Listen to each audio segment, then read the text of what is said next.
Hello కాకా నమస్తే.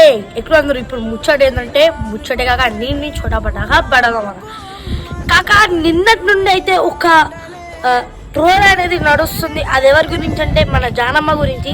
First of all మీకు మన జానమ్మ గురించి మొత్తం తెలుసా క్లియర్గా. ఇప్పుడు మీరు ఏదో మీ ఛానల్ టీఆర్పీ రేటింగ్ కోసం, మీ ఛానల్ వ్యూస్, మీ ఛానల్ లైక్స్ కోసం అయితే మీరు ఇలా ట్రోల్ అనేది చేస్తున్నారు. ఒక చిన్న విషయం తెలిసినా కూడా దాన్ని ఇంత పెద్దగా చేస్తున్నారు మీరు. ఇప్పుడు మన ఇంట్లో కూడా ఒక అమ్మ, అక్క, చెల్లి ఉంటుంది కదా, వాళ్ళని అలా చేస్తే మనం ఎలా ఫీల్ అవుతామో ఇప్పుడు జానమ్మ కూడా అంతే కదా.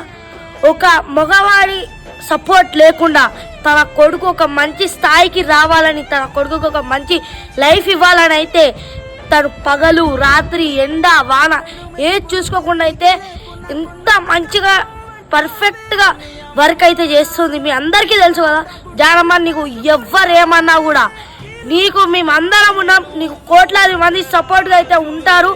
నీకు కోట్లాది మంది ఫ్యాన్స్ కూడా ఉన్నారు. ఏనుగు రోడ్ మీద వెళ్తుంటే కుక్కలు మరుగుతూనే ఉంటాయి.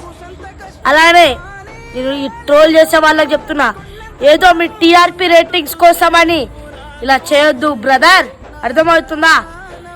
అండ్ మన జానమ్మ అయితే వెరీ స్ట్రాంగ్ పర్సన్. నువ్వు ఏడవద్దు, బీ స్ట్రాంగ్ జానమ్మ. మేమందరం అయితే నీతోటి ఉంటాం. And be happy. ఒక ఆడపిల్ల ఎవరి సపోర్ట్ లేకుండా ఒక మంచి స్థాయికి వస్తుంటే అది ఓర్చుకోలేని కొంతమంది మనుషులు ఈ ప్రపంచంలో చాలా మంది ఉన్నారు. అయితే ఈరోజు మనకు ఒక మంచి అప్డేట్ అనేది వచ్చింది. అది అప్డేట్ మీ అందరికీ తెలుసు అనుకుంటున్నాను. మన జాను అక్క అండ్ దిలీప్ దేవగన్ అయితే ఇద్దరు త్వరలో పెళ్లి చేసుకోబోతున్నారు. అండ్ మీరిద్దరు ఒక కొత్త లైఫ్ స్టార్ట్ చేస్తున్నారని మనస్ఫూర్తిగా కోరుకుంటున్నాం. జానమ్మ, మీకైతే మేము ప్రతి ఒక్కరం సపోర్ట్ ఉంటాం. నీకు కోట్లాది మంది ఇప్పుడు అడుగుతున్నారు జానమ్మ ఎవరంటే శివాంగి అంటున్నారు. అండ్ నువ్వు ఏడవద్దు, ఏడ్చి నీ శత్రువులకైతే నీ వీక్నెస్ అనేది తెలపద్దు, ఓకేనా? తెలుసు కదా లేడీ శివాంగి అంటారా బాబు. Okay, and all the best Janamma. Love you, bye.